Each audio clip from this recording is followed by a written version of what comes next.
Who was at fault? You guys need to let me know in the comment section.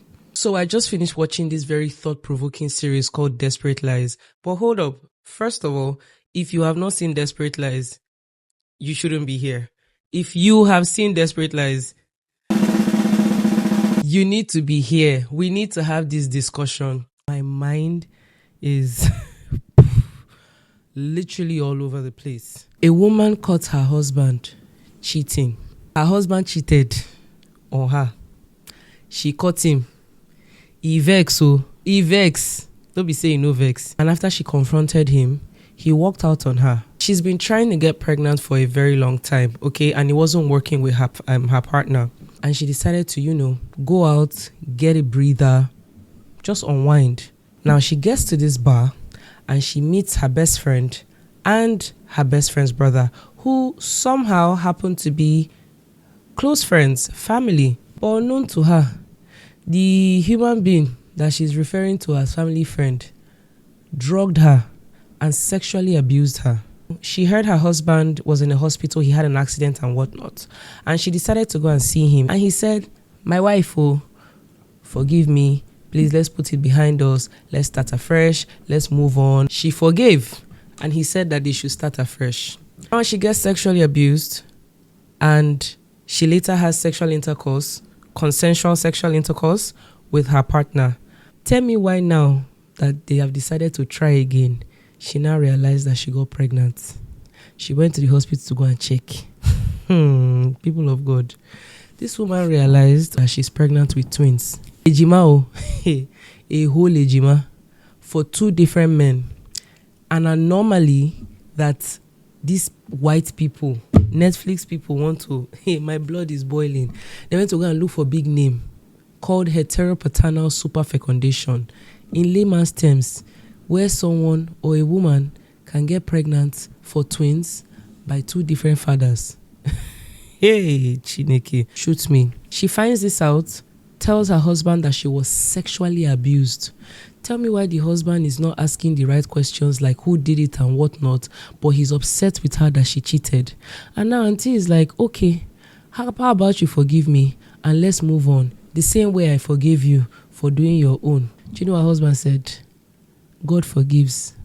I don't. Men will leave you in the desert without water. This guy was livid. Supportive husband out the window. He wasn't asking the right questions, which is what was getting me upset. Do you understand? And I'm sure a lot of you viewers who have seen Desperate Lies would understand my pain. They now decided that they were going to abort one of the twins.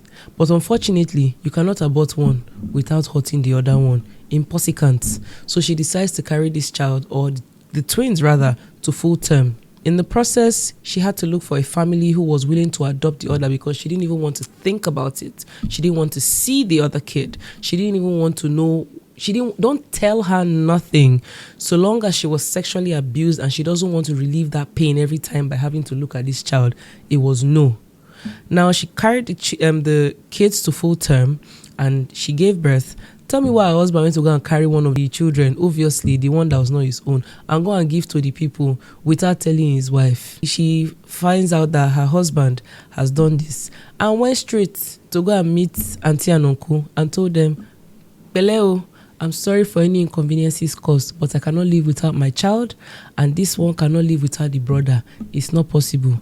No vex, but I want my child back. She marches down to her husband, tells her husband that it's either you're in or you're out. We're going to raise these kids together, and if you know you cannot do it, that's the door. I need her best friend to put aside for a second that this person that committed this heinous crime is her brother, and be a friend to her friend. Because why is she parading around like her brother is the best person on earth and that she cannot believe her brother can commit such a crime? So she couldn't even support her best friend. She wasn't having any of it. She lost her friendship because of all of that. We need to have more conversations about consent and sexual abuse. When someone says no, no is literally no. And I have so many questions, but I want you guys to answer me in the comment section. Number one, who do you think was at fault? Do you think that this series was crazy enough to alter your perceptions about right and wrong in life? I sure as hell know that it did for me. Sexual abuse is a crime.